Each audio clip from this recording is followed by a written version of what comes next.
मेरे पास कोई लंबा चौड़ा सवाल तो नहीं है, मैं तो सीख रही थी, इनसे समझ रही थी, क्योंकि ये मसला ऐसा है पाकिस्तान के अंदर अकाउंटेबिलिटी का, हम आए दिन सुनते रहते हैं। बट जब आप अकाउंटेबिलिटी का नाम लेते हैं तो मैं ये सोचती हूँ कि is it only the financial accountability, financial corruption of which we are talking about, because ये तो एक सारा एम्फेसिस जो है वो फाइनेंशियल करप्शन के ऊपर आके पड़ जाता है। और मुझे ये लगता है कि it's the whole environment which is so very corrupt. तो आप इसे एक चीज़ को फिर हम जब देखते हैं दूसरी तरफ तो हम ये देखते हैं, और मैं ज़्यादा तफसील में नहीं जाऊंगी क्योंकि कुछ छोटा मोटा मेरा पर्सनल चीज़ नहीं है, but somebody who is very closer to me has experience, क्योंकि आपका इदारा is also taken as something which is taken as a tool to harass people. अब ये हरासमेंट के लिए भी इस्तेमाल कहीं ना कहीं, मैं विक्टिमाइजेशन की बात नहीं कर रही हूँ। हम उस माशरे के अंदर रहते हैं जहाँ पे माशरे की करेक्टिव मेजर्स नहीं होते। हम बहुत से छोटे छोटे आइलैंड्स बना देते हैं और फिर कहते हैं कि ये चीज़ इसके लिए इस्तेमाल होगी। I am all for it, कि आप एक ऐसा इदारा होना चाहिए, मगर मैं इस पर भी यकीन करती हूँ कि जैसे एक हमदर्द बहुत बड़ा या दूसरे ऐसे इदारे, मैं तो ये एग्ज़ाम्पल के तौर पे दे रही हूँ, उन इदारों के अंदर भी सिस्टम होते हैं जहाँ पे सेल्फ असेसमेंट, सेल्फ चेक और ऐसे अकाउंटेबिलिटी के जो अपने मीन्स होते हैं ताकि इदारों को मजबूत किया जाता है। एक तो चीज़ मैं ये कहना चाह रही थी। दूसरी बात मैं ये पूछना चाह रही थी कि फैटिफ के बाद, after post FATF, in what way, because NAP was there even before that, but what kind of new conditions and new realities brought in the changes in the way that the NAP has been behaving? Because हमारे लिए तो बहुत से, जब हम bank में भी जाते हैं, एवरीडे लाइफ के अंदर हमारे लिए भी डिफ़िकल्टीज क्रिएट हुई हैं। So I would like you to slightly if you can. FATF के ऊपर जो आपने सवाल किया ना, तो इस पर क्योंकि पाकिस्तान में नैब को फोकल एजेंसी जो है रखा गया था ऑल यूनाइटेड नेशंस के चार्टर के कन्वेंशन ऑफ करप्शन अगेंस्ट जो ऑफेंसेस है, UNCAC United Nations convention against corruption, उसके तहत एक कोई भी एंटी करप्शन की एजेंसी कंट्री लेवल पे फोकल एजेंसी होगी for dealing with all over the world. तो नैब को एज अ फोकल रखे उन्होंने। तो फेटफ का प्रॉपर नैब के अंदर एक सेल खुला हुआ है कि जो गवर्नमेंट ऑफ पाकिस्तान को इन अलॉन्ग विथ अदर एजेंसीज, क्योंकि ये कोऑर्डिनेटेड मूव है।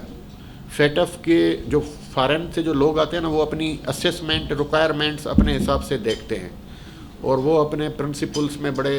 उनके स्ट्रीमलाइंड है, उनसे हिलते भी नहीं हैं। ये वह रीज़न था कि पाकिस्तान को ग्रे लिस्ट में डाला गया। अभी इस वक्त पाकिस्तान ग्रे लिस्ट से बाहर है। उनकी जो कंडीशनलिटीज़ थी उन सब को मीट किया गया। वन ऑफ द मेजर जो हर्डल था वो था मनी लॉन्ड्रिंग,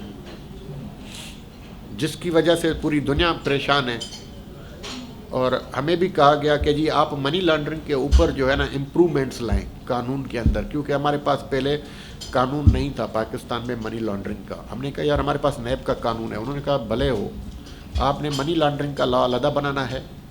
और मनी लॉन्ड्रिंग के लॉ में जो है आपने जो कैश ट्रांजैक्शंस हो रही हैं, क्योंकि किसी के अकाउंट में 20 लाख जमा हो गए, nobody knows, agencies don't know, only bank and the customer knows कि वो पैसा कहाँ से आया। तो वो पैसा जायज़ है या नाजायज़ है, उसका ट्रेस रखा जाए, ट्रेल रखा जाए। तो ये सारी फेटअप की जो है रिक्वायरमेंट्स थी, जिनको हमने अभी कंप्लाई करवाया है बैंकों को, क्योंकि ये एक होलिस्टिक अप्रोच है। ये सब नैब का काम नहीं है। मिनिस्ट्री ऑफ फाइनेंस है, स्टेट बैंक ऑफ पाकिस्तान है, नैब है, FIA है, FBR है, सब उसमें बैठते हैं और जो भी उनकी हमारे पास कंडीशन आती हैं हमने उनको बैठ के कंप्लाई करवाया है कि सिस्टम को स्ट्रीमलाइन करें, जो इंटरनेशनल कम्युनिटी की हमसे रिक्वायरमेंट है उसको हम फॉलो करें। हम जैसे आम लोग हैं, हमारे लिए तो ये आप तो खास है, आम का है। नहीं, हम आम लोग हैं sir, we are not billionaires और इस नौयत से। مگر یہ جو all of a sudden billionaires convert ہوتے ہیں یہاں پہ، اور میں کسی کا نام نہیں لوں گی، we are not suppose to be that do that, مگر یہ بہت کوئکلی آپ یہ دیکھتے ہیں کہ جمپ کرتے ہیں، اور ان کے اوپر تو ایسی کوئی چیزیں نہیں ہوتی ہیں، بیکاز آپ دیکھتے ہیں کہ ان نو ٹائم 5 سالوں میں کے اندر میں نے لوگوں کی فائنینشیل حالات جو ہیں، this is not coming from the business background, آپ کو پتہ میں کس طبقے کو کہہ رہی ہوں، تو ان کے لیے بھی یہ لاگو ہوتا ہے، ڈیفینیٹلی یہ سب کے ان ان لوگوں تو کی ہم جیسوں کے لیے کہ اگر کہیں سے کنسلٹنسی کا کوئی پیسہ آ جاتا ہے جنرل صاحب، تو یقین مانے بینک والا جو ہے وہ ہمیں یہ کہتا ہے کہ یہ کیوں ریسرچ ریلیٹڈ، یس 500 1000 $1500 آپ کو اگر آپ نے کام کر کے دیا ہے تو آنا مشکل ہے۔ یہ ابھی سب کے لیے آپ لوگوں کو تو ٹھیک ہے، ٹربل آڈ کچھ عام لوگوں کو بھی پیش آ رہی ہے، لیکن ان لوگوں کو اب زیادہ آئے گی، کیونکہ اب گورنمنٹ نے نوٹیفائی کر دیا ہے کہ جی اتنا منی ٹرانزیکشنز جو ہے اس سے زیادہ اکاؤنٹ میں ٹرانزیکشن ہوتی ہے تو ایک سسپیشس ٹرانزیکشن رپورٹ جنریٹ ہو جائے گی، جو کسی بندے کو پتہ نہیں ہوگا کہ میری ہو گئی، کہ وہ جا کے کوئی بینکر کے پاس پہنچ جائے اور اس کو کچھ پیسے دے کے یا کچھ کہہ کے سفارش کرا کے رکوا دے، نہیں، وہ آٹومیٹیکلی وہاں سے ایک فائنینشیل مانیٹرنگ یونٹ بن گیا، اس کے پاس چلی جائے گی، وہ دیکھے گا کہ یہ انالائز کرے گا کہ یہ اکاؤنٹ میں اتنے پیسے کہاں سے آ رہے ہیں، وہ اگر فائنینشیل مانیٹرنگ یونٹ اس کو سمجھتا ہے کہ ہاں اس میں تھوڑا سسپیشس نظر آ رہا ہے، تو وہ یا ایف آئی اے کو بھیجے گا یا نیب کو بھیجے گا، یا اگر کوئی ٹیکس سے ریلیٹڈ ایشو ہوگا تو ٹیکس اتھارٹیز کو بھیج دے گا کہ اس کو فردر پروب کرو۔ تو اب it is not so easy کہ ایسے کسی کے بھی اکاؤنٹ میں پیسے آئیں، کیونکہ اگر کوئی بھی بینکر کوئی بھی اس طرح کا ٹرانزیکشن رپورٹ نہیں کرے گا تو اس کو 5 سال کی سزا ہوگی۔ تو now the banks are bound, bank کے اوپر جرمانہ علیحدہ ہوگا اور جو انڈیویجول بینکر بیٹھا ہوا ہے اس کو سزا علیحدہ ملے گی۔ So now they are bound to report this such kind of transactions. پہلے تو نہیں تھا سر، ایسے نہیں تھا، پہلے نہیں تھا۔